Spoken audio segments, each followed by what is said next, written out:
J'aurais voulu qu'on commence à lire à partir du verset 28.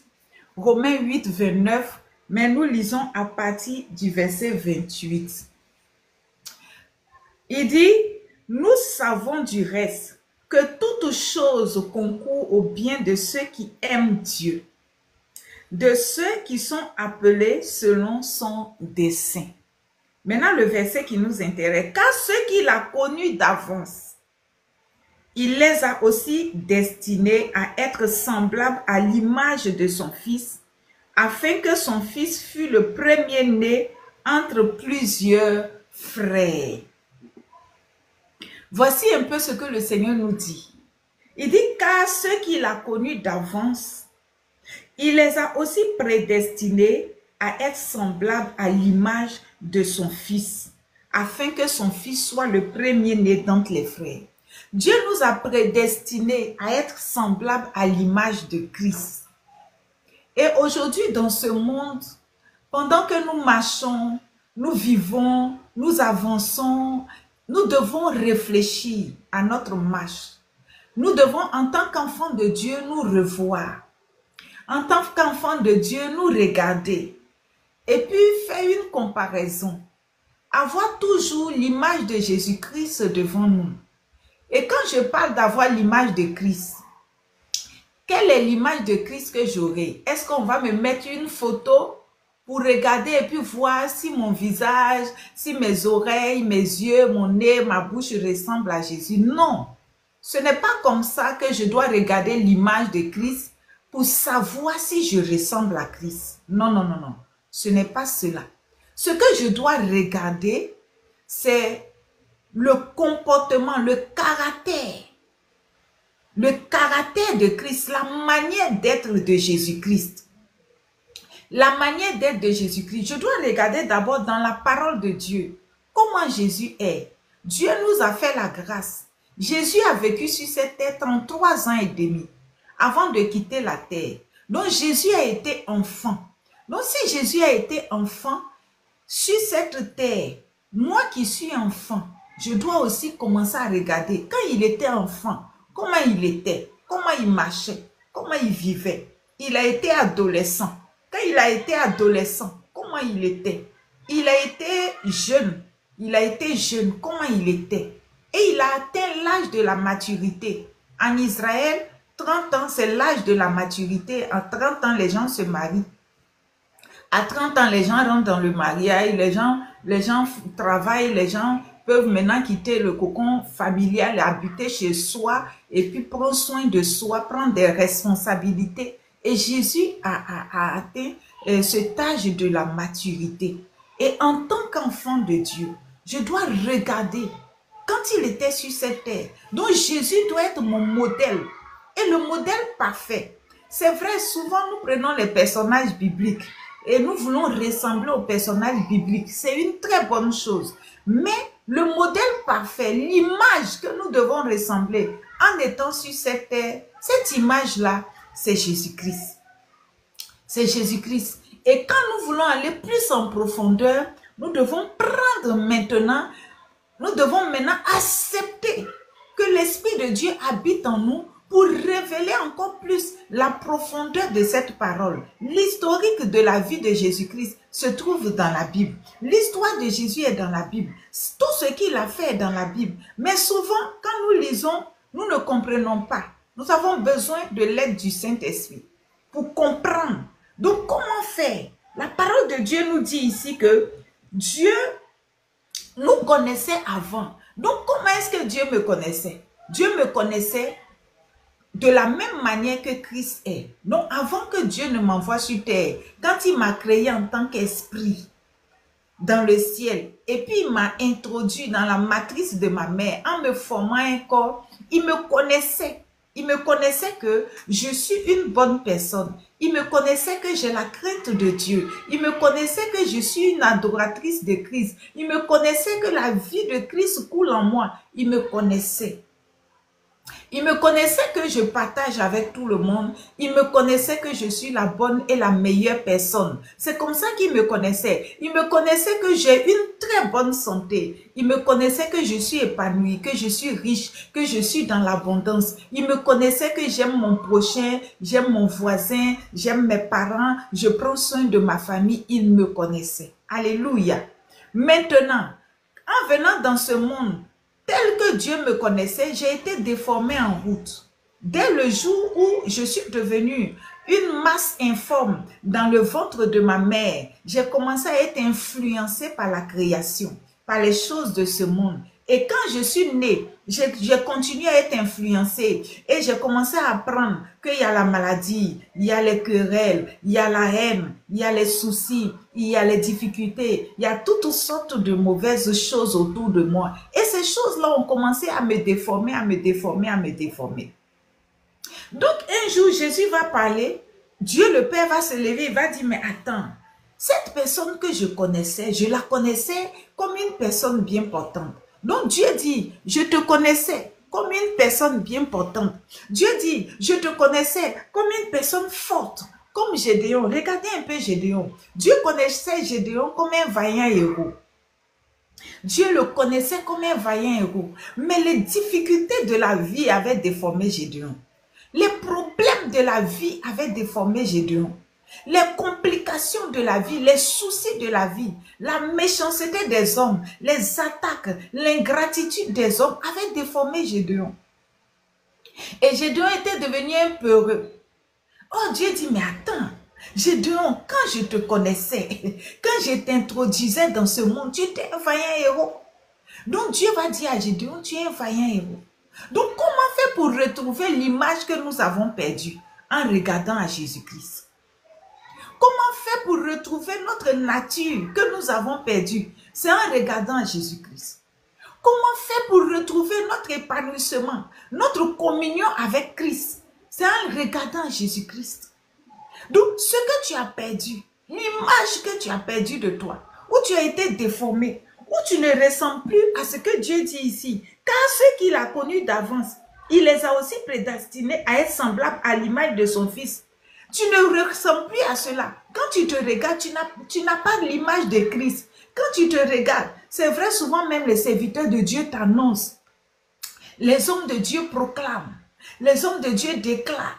Mais quand toi-même tu te regardes là, ça ne ressemble pas à ce que les prophètes disent de toi. Pourquoi? Parce qu'il y a eu des formations. Mais aujourd'hui, Dieu te donne espoir. Aujourd'hui, Dieu te donne espérance. Aujourd'hui, Dieu te dit qu'il y a un modèle. Il y a un modèle. Bonjour, soyez bénis, Félie. Il y a un modèle et ce modèle-là, c'est Jésus-Christ.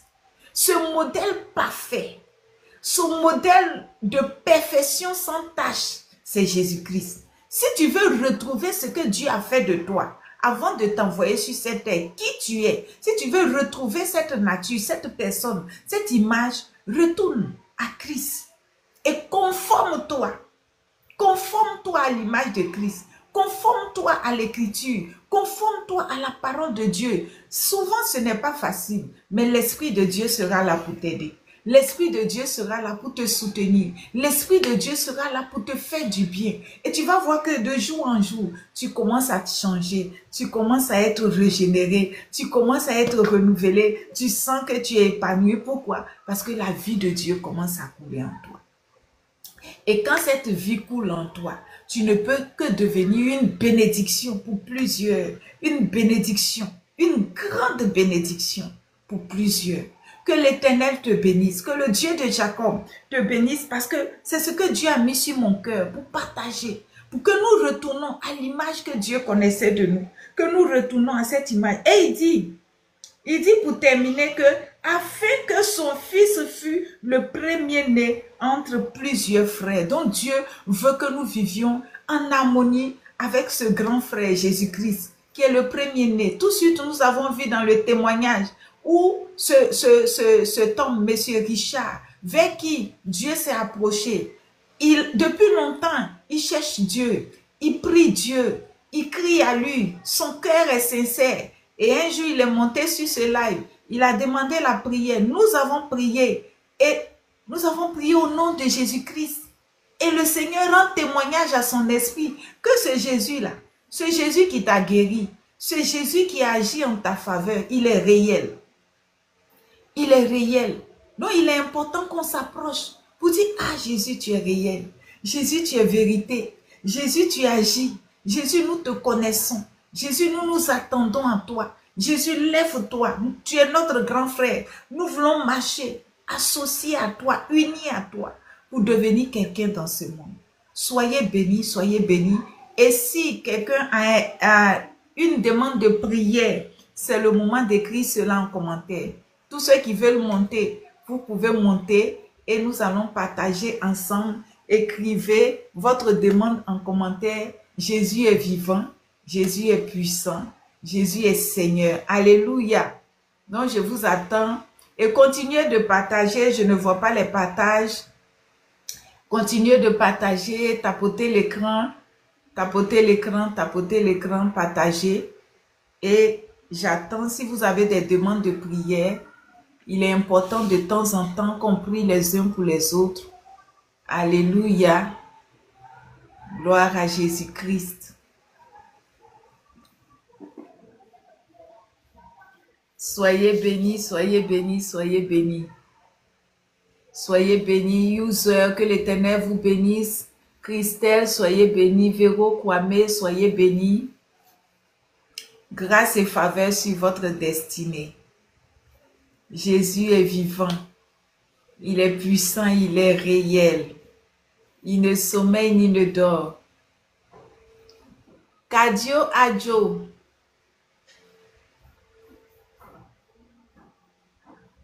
Ok, mais vous pouvez regarder mon numéro de WhatsApp est dans la bio. Est-ce que Uriel, vous pouvez écrire le numéro dans les commentaires?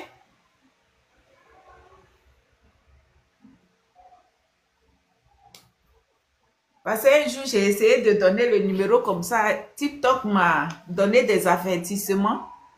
Voilà. Qui va écrire? Voilà. Ok. Je prends un stylo, je prends votre numéro comme ça après. Ok, merci beaucoup.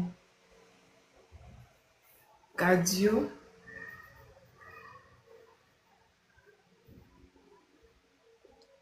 Kadio Adjo. 05 45 31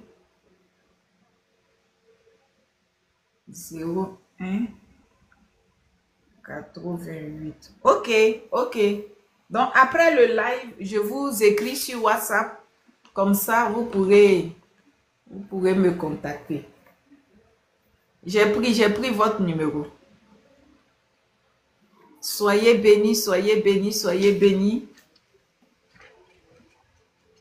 Grâce et faveur sur votre vie. Botoko Mélène, soyez bénis. Que l'Éternel vous fasse du bien. Miss Esso, soyez bénis. Jésus est vivant et il nous aime. Alléluia. Que toute la gloire revienne à l'Éternel. Ok. Demeurez dans la grâce et dans la faveur de Dieu. Notre Dieu est vivant, notre Dieu est puissant et Jésus est avec nous. Pendant nos lives, il y a une forte présence de Dieu, l'onction de Dieu est là. Et il y a beaucoup de témoignages. Dieu touche des personnes pendant ce live. Le Seigneur guérit, le Seigneur restaure. Je n'ai pas commencé ce live de moi-même. Amen. Ceux qui me connaissent, ils savent que j'aime pas trop me faire voir. Alléluia. Donc, Dieu a pris 2 ans pour me dire commence, va sur les réseaux. 2 ans. Il a parlé. Mais quand j'ai obéi, j'ai vu l'importance, j'ai vu que plusieurs personnes ont besoin de Jésus-Christ. Et c'est vrai, nous sommes dans les églises, mais il y a d'autres aussi qui ont besoin de le rencontrer sur les réseaux, d'autres dans la rue. Et c'est important. Et le Seigneur travaille. Ne dis pas forcément que il faut forcément que tu sois chrétien pour participer sur ce live. Non. Quel que soit ton bord religieux, même si tu n'es pas d'une religion, même si tu es simplement comme ça, même si tu es de l'autre côté, mais Jésus a un programme pour ta destinée. Il a un plan pour ta vie. On ne sait jamais. On ne sait jamais. Alléluia.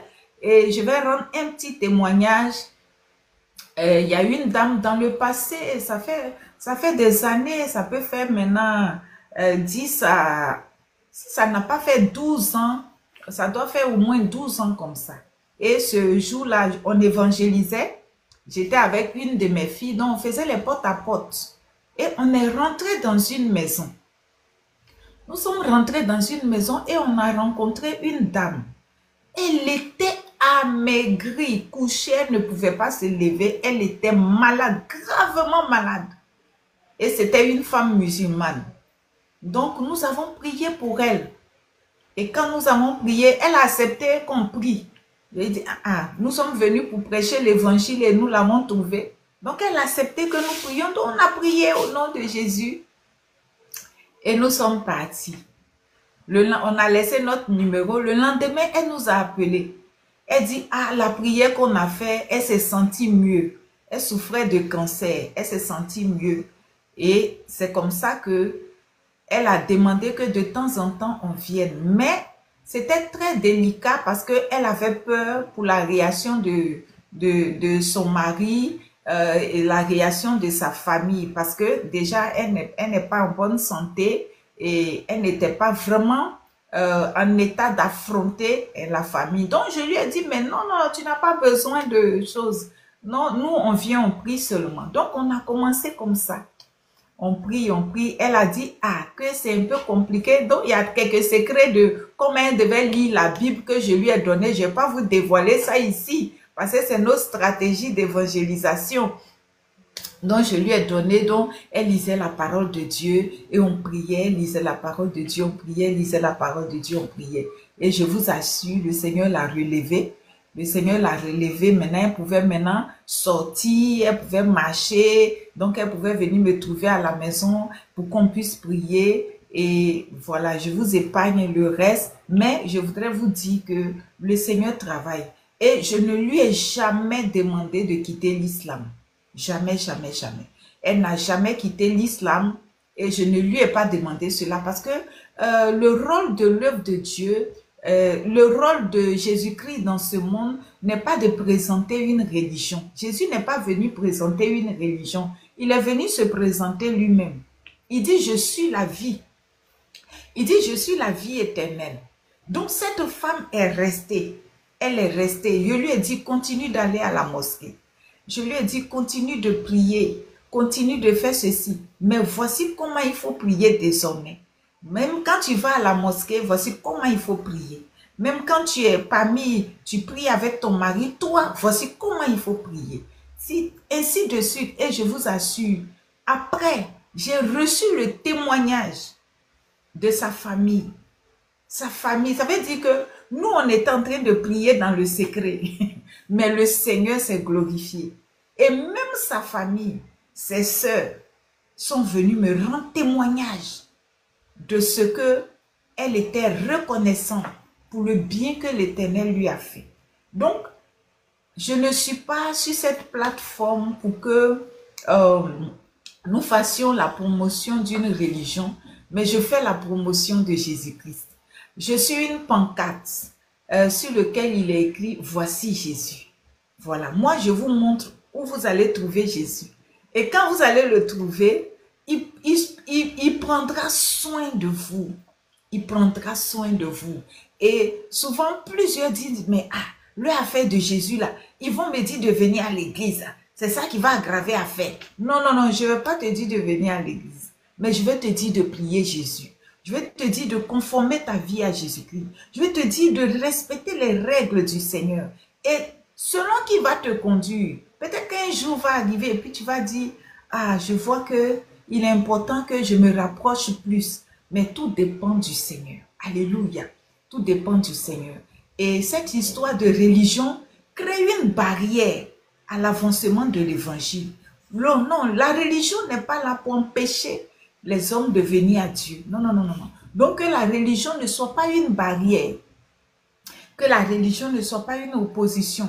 Parce que quand Christ est assis dans ton cœur, c'est lui maintenant qui va te guider. Quand le Saint-Esprit rentre en toi, c'est lui qui va te diriger. C'est lui qui va t'orienter. Mais comment on fait pour qu'il rentre en toi? Si je viens que je mets une barrière et que ma religion est une barrière qui va t'empêcher de recevoir Christ, c'est que je fais mal. Mais si Dieu fait que Christ rentre en toi, lui-même en toi, il saura te dire, fais comme ça. Il va te dire, prie comme ça. Le Saint-Esprit va te dire, passe ici, va voir tel, va voir un tel, va dans telle église, va dans telle religion. C'est lui maintenant qui va t'orienter. Et puisqu'il prend le contrôle, il sera ta force.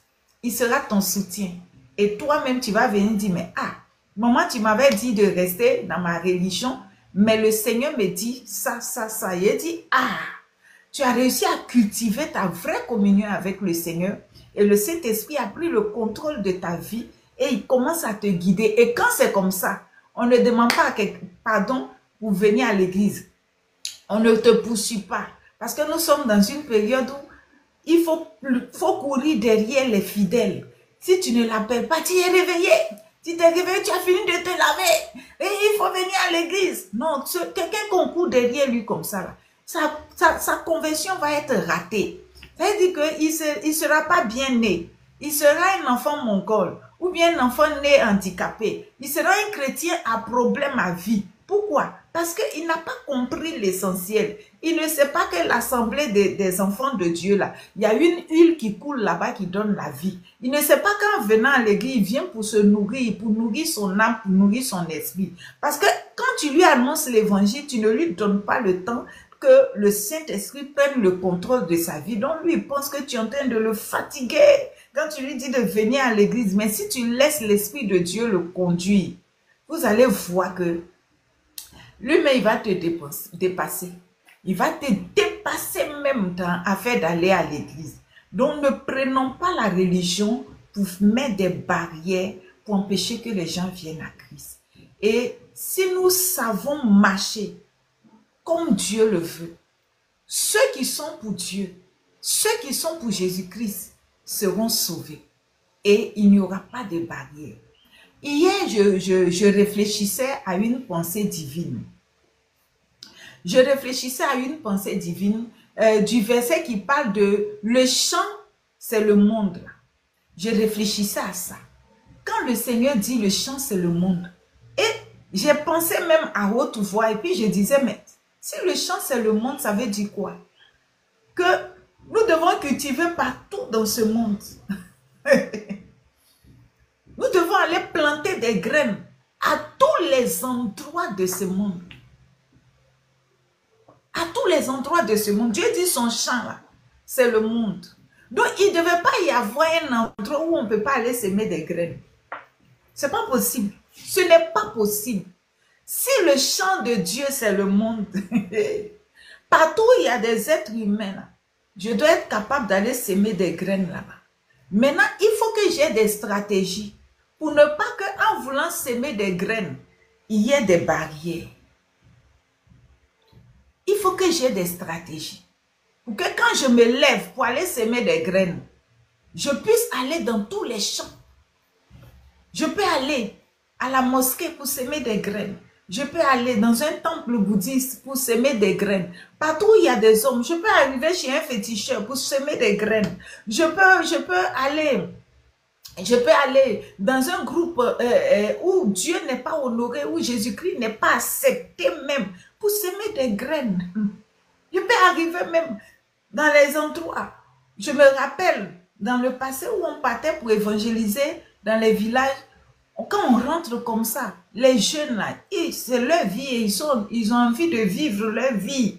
Alléluia. Mais il faut rentrer parmi eux, quel que soit ce qu'ils sont, pour s'aimer la graine de l'évangile. Parce que le monde que nous voyons là, Dieu dit c'est son champ. Nous les chrétiens, on pense que le champ de Dieu c'est que la vigne. Le champ de Dieu c'est un champ de palmiers. Le champ de Dieu c'est un champ d'oliviers. Le champ de Dieu là, Dieu dit c'est le monde.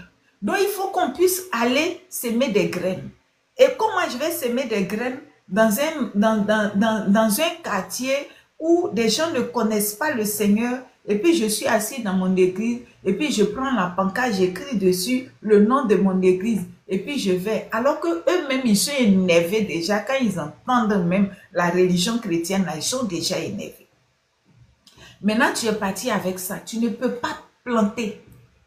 Alors que pour que Dieu puisse arroser, Dieu puisse faire croître, il faut qu'on puisse planter.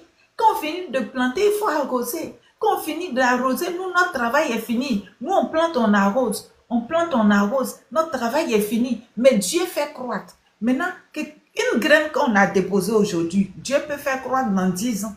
Dieu peut faire croître dans 2 jours. Dieu peut faire croître tout à l'heure. Donc, ne soyons pas limités dans le planting d'arbres de Jésus-Christ. Quand tu veux planter Christ dans une vie, ne sois pas limité. Ne sois pas limité. Parce que si tu es limité, tu vas rater le travail du champ de Dieu. Et ça, ce n'est pas bon. Alléluia. Jésus est vivant. Jésus est puissant. Et j'ai voulu partager cela pour que nous tous qui partageons l'évangile, nous sachions le faire. Pour récolter beaucoup de fruits. Les temps sont mauvais. Le Seigneur va venir bientôt chercher l'église. On sera bientôt enlevé. Mais qu'en est-il de nos voisins? Qu'en est-il des gens de notre quartier? Ceux qui nous entourent. Ceux même qu'on voit comme des buveurs. Ceux qui ne peuvent pas marcher tout droit. Ceux qui ont des difficultés pour s'en sortir. Vous pensez qu'un être humain va s'élever pour entrer dans une religion si cet être humain-là n'est pas en train de chercher le Créateur? Vous pensez qu'un être humain va s'élever pour aller chez un féticheur si la pensée de trouver le Créateur n'est pas en lui? Personne ne s'élève pour dire « je m'aille chercher Satan ». Eux tous, ils cherchent Dieu. Même chez le féticheur, ils sont en train de chercher Dieu. Mais parce que Dieu a mis en nous la pensée de l'adorer, de le chercher. Il dit, je me laisserai trouver. Donc, si tu as vu quelqu'un qui aime aller chez les féticheurs, cette personne est en train de chercher Dieu. Il faut aller mettre dans sa vie la graine qui est Jésus-Christ. Si tu vois quelqu'un aller dans des religions, cette personne est en train de chercher Dieu. Approche-toi et mets la graine. Toi, mets la graine seulement. La graine, c'est la parole. Mets la graine. Montre-lui. Prends sa main même s'il a ses pris avec lui. Tu ne sais pas qu'est-ce que Dieu va utiliser pour se révéler. Ce n'est pas toi qui es Dieu, donc tu ne peux pas te révéler. Mais quand toi tu sèmes la graine de l'évangile, Dieu va se révéler. Dieu va se révéler. Alléluia. Dieu va se révéler. Et pour savoir si tu travailles bien, si cette terre-là, on n'a aucun moyen de savoir. Tout ce que tu as à faire, c'est de s'aimer. Il faut travailler dans le champ de Dieu seulement. C'est quand on sera au ciel là. C'est là on saura si on est en train de bien travailler. Parce que on n'a pas de vrais résultats. Tous ceux qui sont à l'église, qu'est-ce qui prouve que nous tous là, on est propre. On n'a pas de vrais résultats. On n'en a pas. On n'a pas de vrais résultats. Donc, mais comme le Seigneur nous a dit, allez prêcher la bonne nouvelle à toute la création. Donc nous on parle seulement. Nous on prêche, on lance la graine. D'autres se gâtent, d'autres sont piétinés. Mais il y a quelques bonnes graines qui restent et qui produisent des fruits. Donc qu'il n'y ait pas de barrières. Ne plaçons pas nos églises, nos religions comme des barrières. Non, non, non, non, non, non. Soyons simples. Soyons simples. Si un païen vient, il ne connaît pas le Seigneur, et puis il dit prie. Ne dis pas non, donne ta vie à Jésus d'abord avant que je prie. Non, non, non, non. J'ai regardé un peu le comportement de Jésus dans la Bible. Il n'a jamais fait asseoir quelqu'un pour dire que avant que je prie pour toi, il faut m'accepter. Je n'ai jamais vu ça. Après encore, j'ai regardé les disciples. Je n'ai jamais vu. Quand ils croisent les malades, ils n'ont jamais posé de conditions. C'est étonnant, hein? Je n'ai jamais vu l'apôtre Paul qui dit, avant que ton bras guérisse là, il faut donner ta vie à Jésus. Je n'ai jamais vu. Je n'ai jamais vu Jésus-Christ qui dit que avant que les 10 lépreux ne soient guéris là, ils n'ont qu'à accepter Jésus. Jamais. Je n'ai jamais vu, jamais de la vie où l'apôtre Pierre dit, avant que je ne prie pour que le malade, le paralytique s'élève là, il faut donner ta vie à Jésus. Ils ont entendu Jésus, il dit ce que j'ai, je te donne, lève-toi, marche. Il a marché. Et c'est le miracle même qui a fait, la personne a dit, mais attends, c'est là, si je peux rester à leur côté et puis être en bonne santé, à nous aller. Et ils ont suivi Jésus dans le chemin. Ils ont suivi Jésus dans le chemin. Le miracle, l'accomplissement du miracle les a amenés à suivre Jésus dans le chemin. Le fou de Gadara, Jésus n'a pas dit accepte. Jésus dit aux démons sortez. Quand la personne est guérie, lui-même il a senti qu'il faut devenir utile à la main de Dieu. Donc, si nous pouvons s'aimer la vie qui est Jésus-Christ parmi les païens, le Seigneur lui-même fera le travail. La personne va te chercher. Je vous assure. Il y a des personnes que j'ai croisées l'année passée. Et puis Dieu a opéré le miracle. Et puis on ne s'est plus revus. Mais cette année, qui m'ont cherché. D'autres, je les ai croisés il y a 10 ans. Et puis cette année, ils m'ont cherché. Moi-même, quand ces personnes-là se présentent, je les ai oubliées. Je ne me rappelle plus de leur nom ni de leur visage. Mais c'est ces personnes-là même qui se présentent. En telle année-là, hein, tu as fait telle prière pour moi. Et puis tu m'as dit telle parole. Tu m'as donné telle prophétie. Ça s'est accompli. Moi, mais je ne me rappelle plus. Je vous assure, je ne me rappelle plus. Je m'excuse. J'ai dit, je ne me rappelle plus. Mais la personne même se rappelle. Mais si j'étais là pour dire, attends, je vais rester là pour surveiller la graine qu'il a déposée là, on ne va pas avancer. Donc nous là, on est des personnes qui éparpillent la graine. Éparpillons seulement. Si tu es un enfant de Dieu que tu m'entends, parle de Jésus autour de toi. N'hésite pas de prier. Il ne faut pas, même si en priant, tu n'as pas eu des émotions, tu n'as pas eu des sensations. C'est pas ça, c'est pas les émotions et les sensations qui signalent que l'onction est là. Hein. Il faut apporter la parole. Parce que la parole est accompagnée de l'huile précieuse, l'onction, la rosée. La parole est accompagnée. Donc, quand toi, tu as fini et puis tu t'en vas là, il y a un miracle derrière. Quand il y a un miracle derrière là, les gens là, ils te cherchent. Mais souvent, ils n'ont pas ton numéro. Donc, ils ne savent pas comment te retrouver. Mais le témoignage reste. Jusqu'à un jour comme ça, dans les promenades, la personne te trouve, dit, hé, tu as dit telle chose sur ma vie là. Ça s'est accompli. Toi-même, tu es étonné. Parce que tu n'as pas joué de grand rôle. Tu n'étais pas là. Donc, tu ne sais même pas comment le Saint-Esprit a fait. Et puis, le miracle s'est produit. Donc, tu rends grâce au Seigneur. Et puis, nous continuons. Mais quand nous serons au ciel, la Bible dit que nos œuvres nous suivront. C'est là on va se rendre compte que, on a beaucoup d'étoiles. Il y a eu plein de personnes qui se sont converties. Donc, on a des étoiles. Oh, nous sommes couronnés. Et Dieu nous a donné un nouveau nom. Mais si tu es ici, on n'a aucun moyen. La seule chose, on a la grâce de Dieu de toujours trouver quelque chose à manger. La grâce de Dieu d'avancer et de persévérer, de rester fidèle. Parce que pendant que tu fais pour Dieu, il ne faut pas t'oublier. Paul dit, je traite durement mon corps, de peur qu'après avoir prêché aux autres, je sois moi-même rejeté. Donc, il ne faut pas oublier que ton salut est la priorité de ta personne. Il faut préserver ton salut. Reste attaché au Seigneur. Réclame la miséricorde tous les jours et fais du bien autour de toi. Que l'Éternel te bénisse. Rencontre le bonheur et la grâce en chemin. Pendant que tu avances, que des bonnes choses t'arrivent. Que des bonnes grâces viennent dans ta vie. Que Jésus continue de te combler. Libère ton cœur de tout ce qui n'est pas bon. Et sois, nos enfants disent, sois zen. Sois tranquille. Jésus t'aime. Jésus t'aime, Jésus t'aime. Nous avons fini le live pour aujourd'hui. Je suis tellement dans la joie. Je suis très, très contente. Et je suis trop, trop contente. Aujourd'hui, là, je suis très contente Maman Bosson qui est montée sur le live. Je suis vraiment, vraiment contente. Et que le Seigneur soit béni. Et moi, je n'avais pas les moyens, mais le Seigneur a fait que aujourd'hui, elle puisse monter. Que toute la gloire revienne à Jésus. Soyez bénis, vous tous qui suivez ce live. Et rendez-vous demain, Dieu voulant, Dieu voulant encore pour d'autres conseils et n'hésitez pas à rendre témoignage autour de vous. Amen, amen, amen, amen.